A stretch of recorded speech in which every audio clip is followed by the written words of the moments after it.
Yeah, you can close it. But only light you see. Oh. It's ready? Oh. Let's do prayer. Om Sahana Bhavatu Sahanau Bhunaktu Saha Viryam Karavavahai Tejasvinavadhitamastu Mavid Vishavahai. Om Shanti Shanti Shanti. Chinmayam Vyapiyat Sarvam Trailokyam Sacharacharam Tatpadam Darsitam Yena Tasmai Sri Gurave Namaha. Om Sri Gurubhyo Namaha. Hari Om. You are analyzing the fourfold qualifications required for a disciple or a student. And of that, the first one and most important one is Viveka, and we have provided some exhaustive analysis of what Viveka involves. So other three, next one is Vairagyam.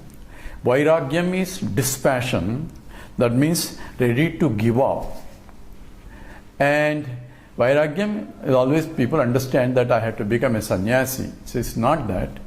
My dependence on something other than myself I have to give up. That is the highest Vairagya. The Vairagya that we are talking about is my longing for all other objects. And where I think that will give me happiness, because that will distract my mind from my essential pursuit. So Vairagya is dispassion towards the objects where I find they are not conducive to attain what I want. Because I can get a better and in fact better happiness out of withdrawing my mind and indulging my mind to the higher. A recognition of that will automatically make. A simple example is a child with the marbles, and he thinks that is the greatest wealth for him. So he starts collecting marbles. But as he grows, when he finds a better toys than that, he develops a vairagyam for the marbles. He is ready to give all those marbles to his younger brother because he found a better toys. So if one is convinced of the better than what you have, automatically you give up the lower one. So pursuit for higher, you will automatically give up the lower one. That is required so that the mind can concentrate on that. That is true for all knowledge to take place. If I want to learn chemistry, if I want to learn something else, my mind attention has to be focused on that. Therefore, its attention to other dissipating things I have to remove or distract from that. So the mind has to be pulled out of that and invest into this, and that is what is called Vairagya. So Vairagya is understanding, a clear understanding, a higher pursuit is more important than all other pursuits. So that involves intellectual understanding of the priorities in life. This is the biggest problem for anybody. To be successful, you have to have the Vairagya. You should understand what is your priorities and ready to withdraw the mind from lower pursuits and invest to the higher pursuits. And now we are not talking about the worldly things, we are talking about the highest, which we cannot really conceptualize, because Brahman cannot be conceptualized. And therefore, one of the techniques or simple techniques to develop a Vairagya is bring in Ishvara, where I offer everything to the Ishvara. In the process, I get detached from the lower because my value for the Ishvara is higher. And that becomes Ishvararpita Buddhi, that we'll analyze more elaborately when we're talking about the Karma Yoga. But when we bring Ishvara as a bhakti point, from the point of, because my love for the higher is better than my love for the lower, therefore the love towards higher redirects my mind, automatically I withdraw from a lower pursuits. And that is the Vairagya. Chage naike amrutatva manasuhu. So na karmana na prajaya dhanena tyage naike amrutatva manasahu. By only renunciation I had to can be amrutatvam, I can reach that immortality. Renunciation of all my wrong misunderstanding, I have to renounce, then only I can reach. And this is where the emotional aspect comes into picture. In the Viveka, it is discriminative intellect, where the intellectual analysis is required. But here there is an emotional commitment where I go towards that which gives me higher happiness compared to lower. As we will see later, that this is the biggest problem also for going from Jignasu to Jnani. So even though people understand Vedanta, people understand clearly what is the nature of the reality and so on, but yet they are not able to withdraw their mind from the indulgence in the lower. And that is where the lack of Vairagya. Hence, the scripture says, Tyage naike, only by renunciation you can get firmly established in the higher reality. And that comes by clear understanding rather than suppressing the mind. So we have to understand the sublimation versus a suppression in this giving up. I can give up forcefully my mind by giving up all things, by forcing my mind to think something higher. That is called suppression.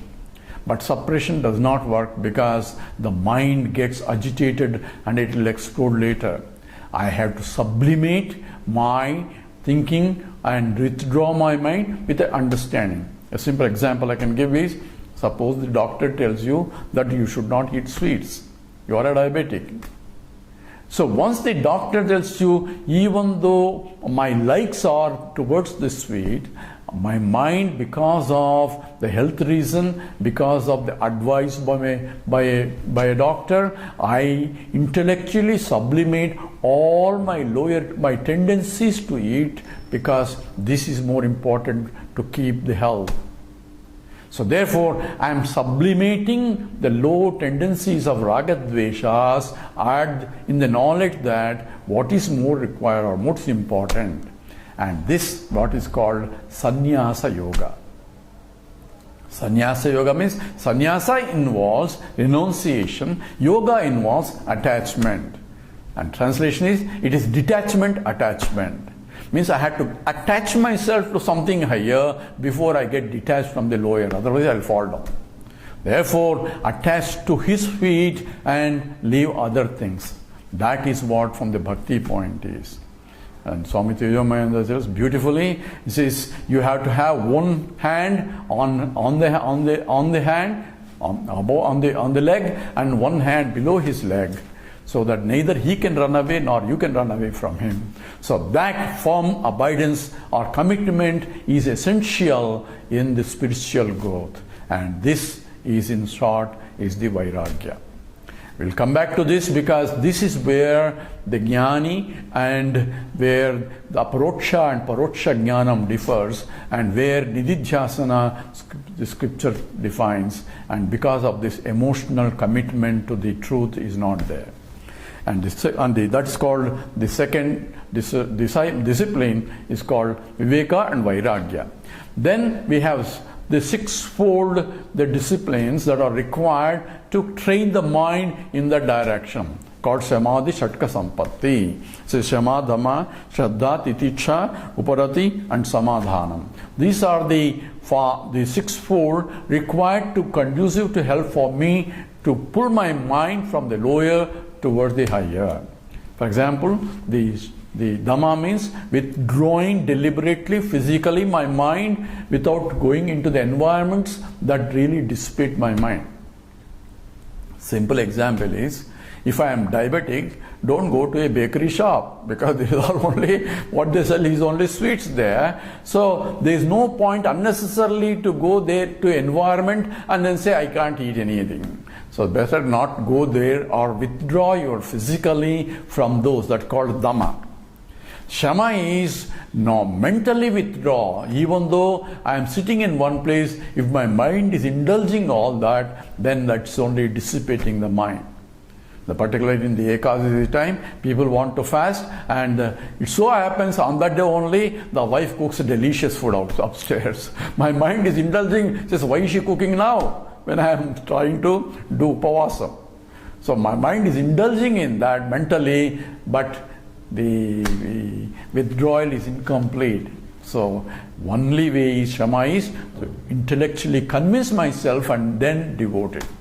Just for the completeness, what is the Ekadasi also to tell you? Ekadasi is 11. And it comes after 10, obviously. So it involves this Pancha Karmendriyas, Pancha Jnanendriyas and the mind together are 11. All those equipments together have to be redirected towards the higher, at least on that day.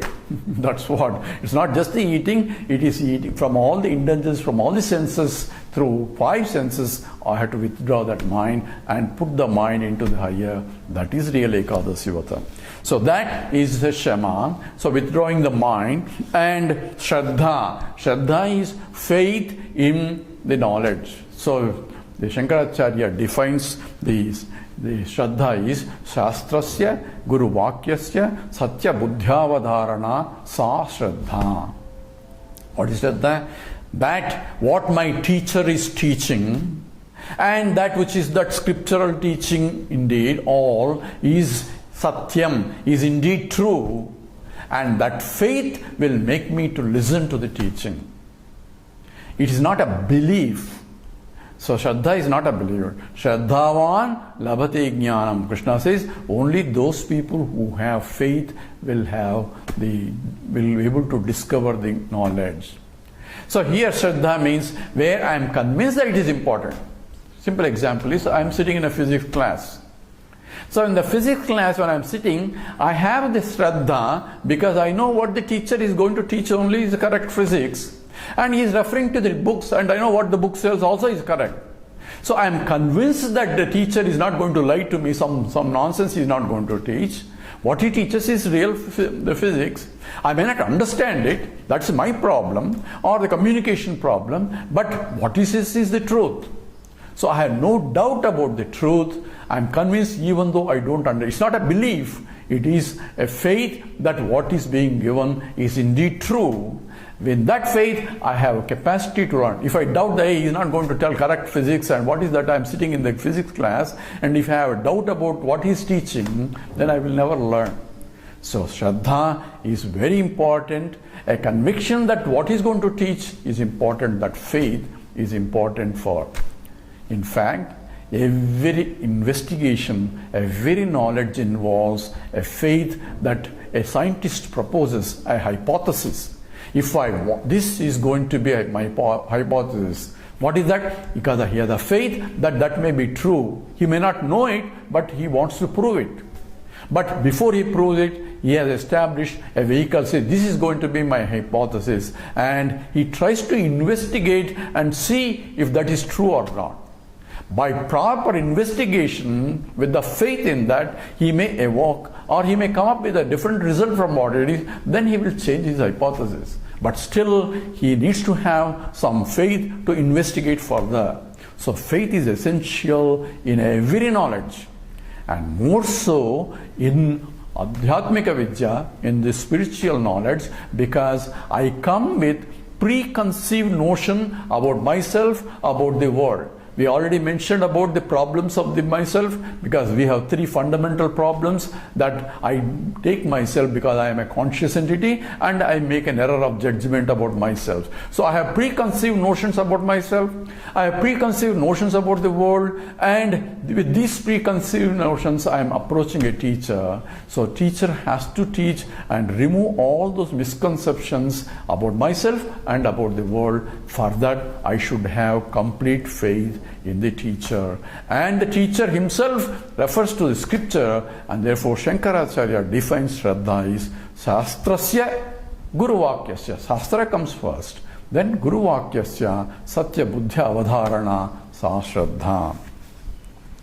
And Titiksha is forbearance. Forbearance means trying to withstand or bear whatever the inconveniences that come along the path. Everybody will have problem. There's nobody is in a perfect situation where everything is an ideal. And that is because everyone has going through a prarabdha. A predestined things are coming because of my previous actions. What I should do is accept what it is, because there is no way I can avoid it. So accept what comes as his prasadam, and do what need to be done to redirect the mind. It says, what I have is prarabdha, what I do with what I have is my purushartha, therefore redirect my purushartha in the proper channel in spite of the environment. I'll give you a simple example. So they say, particularly in states, they say we have parties every time, all the time. I don't like to go to parties because it's boring to me. But I know we may not know, but my wife is a dance teacher and she has a lot of students, and I don't know why they celebrate every birthday. And all these girls want, the dance teacher, and dance teacher wants her husband also to come. So what do? I go with, that's my prarabdha. So I go there, but enjoy the beauty as the Lord's creation itself, because I don't have much choice there. But redirect the mind in whatever, and that's what has to be done, and that's what titiksha. Matra sparsastu kaunteya sitoshna sukhadukkadaha agama paino nityaha tan titiksha swavarata. You forbear those things, whatever that comes because of that. Because you cannot change the past, and the result of this current action is due to past actions. What I can do is make future better, and that is to be done. So that's called titiksha. Then uparati and samadhanam. But this is essentially the equanimity of the mind. Whether ups and downs in life, I should be balanced. I should not go up and down all the time. Then only I am able to control my mind and redirect my mind. Dukkeshu anudvignamanaha sukeshu vigatasproha vitaraga bhayakrodaha sitadhihi. That is Muni Uchyate. Therefore, dukkeshu, he doesn't go just because some things will be coming. Everybody will be having problems, but yet he becomes balanced, and whatever need to be done will be done. At the same time, mind doesn't get perturbed unnecessarily. We'll come back into later. We'll discuss about how the frequency of disturbance, intensity of disturbance, and recovery of disturbance, how the so-called FIR can be goes down as one gets abide in this knowledge later. And samadhanam is a single pointed devotion towards the particular aspect is required as a part of sadhana. So therefore, these are the disciplines that are required in order for the student to go. Now let's ask a question. How do I know I have all that? Number one. If I don't have it, should I come to Vedanta class or not? What should I do? These are the two questions everybody will have. Simple answer is, if you are able to sit through and listen to the talk attentively, you already have some of this. That means you have essentially able to prepare and understand. That means you are able to redirect the mind to understand and appreciate this. That means you are able to withdraw all those things are already there. So that itself is a litmus test. If you can listen to the Vedanta talks attentively and reflect on it, that means you have the prerequisites. It may not be complete prerequisite because your mind may not be able to settle in that, because as long as the class is going on, yes, I am Brahman, I am Satchidananda Swarupa, all that will be there. But as soon as the class is over, we are back into, once we get our chappals, and then we are back into the routine, because my mind is again goes back. So essentially still I am lingering to that. But that comes slowly as we talk about when we deal with the Nididhyasana. So even though my high qualifications are not there, once I start listening to it, then you can continue. But how to get these qualifications, and that we will also discuss later through process of yoga. Karma yoga, upasana yoga, all becomes helpful to prepare my mind for this jnanam, for this, to have a knowledge of this. And with that, we'll stop here. We'll do the prayer. Om Purnamada Purnamidam Purnat Purnamudachyate Purnasya Purnamadaya Purnamevavasishyate. Om Shanti Shanti Shanti. Harihi Om. Shri Gurubhyo Namaha. Harihi Om.